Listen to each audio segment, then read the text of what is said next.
ഇന്ന് തന്നെ ഡൗൺലോഡ് ചെയ്യൂ. കാണൂ നിങ്ങളുടെ ഫേവറേറ്റ് ഷോസ്.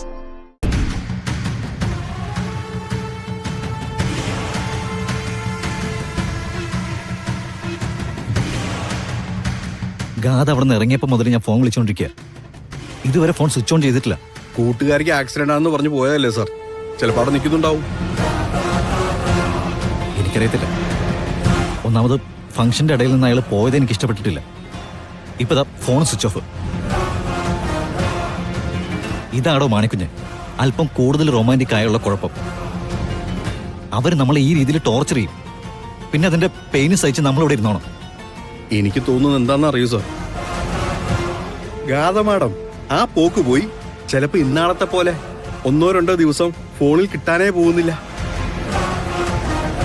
അത് കഴിയുമ്പോ ഒരു പ്രത്യക്ഷപ്പെടലും സാറിനൊരു സർപ്രൈസും.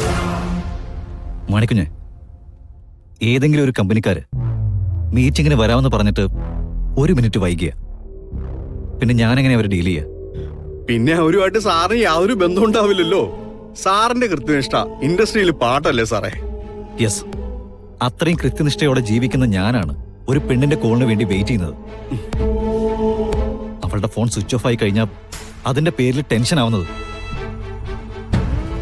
ഇനി താൻ പറയും, ഞാൻ റൊമാൻറ്റിക് ആണോ അതോ അൺറൊമാൻറ്റിക് ആണോ? എന്റെ പൊന്നു സാറേ, സാറ് റൊമാൻറ്റിക്കാ. അപ്പോ ഈ കാത്തിരിപ്പും വെയിറ്റിംഗും ഒക്കെ സാറിന് അവകാശപ്പെട്ടതാ. അപ്പൊ കുറച്ച് നാൾ അതങ്ങ് അനുഭവിക്കും സാറേ.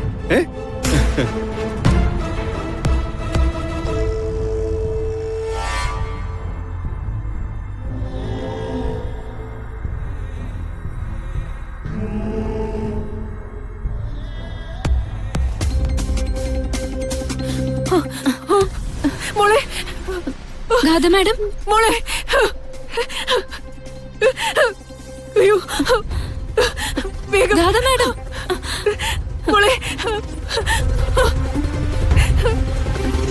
ഡോക്ടർ, ഡോക്ടർ, ആക്സിഡന്റ് കേസാണ് സർ. ഓക്കെ നിങ്ങൾ അമ്മയാണ്. ഓക്കെ, നിങ്ങളൊന്ന് പുറത്തേക്ക് നിന്നോളൂ. ഡോക്ടറിന്റെ മോക്ക് എന്തെങ്കിലും? ചിലപ്പോൾ ആക്സിഡന്റിന് ഷോക്ക് ആയിരിക്കും. ഡീറ്റെയിൽസ് പിന്നെ പറയാം പ്ലീസ്.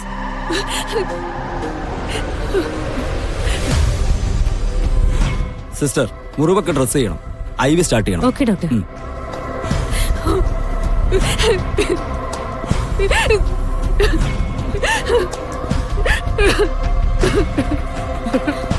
മാമിനോടുള്ള വാശിക്ക് ജോസിനി, എന്നോടുള്ള വാശിയല്ല ഇതിന് കാരണം. ഗാഥമോൾക്ക് ആക്സിഡന്റ് പറ്റിയ സ്ഥലത്ത് നീ ആ പാമ്പിനെ കണ്ടില്ലേ? അത്രയും തിരക്കുള്ള സിറ്റിയില് അതെങ്ങനെയാ അവിടെ വന്നത്? മാം, എല്ലാം സൂചനയാണ്.